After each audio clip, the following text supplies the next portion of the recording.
ગાંધીનગર રેન્જના નાયબ પોલીસ મહાનિરીક્ષક શ્રી વિરેન્દ્રસિંહ યાદવ સાહેબ, જિલ્લા પોલીસ વડા શ્રી મનોજસિંહ જાડેજા સાહેબ નાઓએ જિલ્લામાં ગેરકાયદેસર ગાંજાનું વાવેતર કરતા ઈસમો તથા હેરાફેરી કરતા ઈસમો, વેચાણ કરતા ઈસમો વિરુદ્ધ કાયદેસરની કાર્યવાહી કરવા માટે સૂચના આપેલી. જે અનુસંધાને ભિલોડા પોલીસ સ્ટેશનના પોલીસ ઇન્સ્પેક્ટરશ્રીએ સરકારી પંચો, વિડીયોગ્રાફર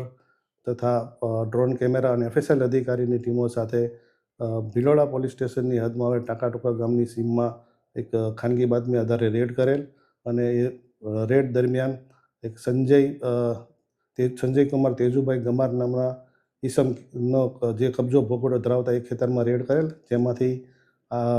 23 જેટલા ગાંજાના છોડ મળી આવેલ, જેનું વજન 9 કિલો અને 700 ગ્રામ થાય છે અને જેની કિંમત 4,85,000 થાય છે. એ મુદ્દામાલ કબજે કરવામાં આવેલ છે તમામ, અને એ સંજય કુમારને પણ અટક કરવામાં આવેલ છે અને એના અનુસંધાને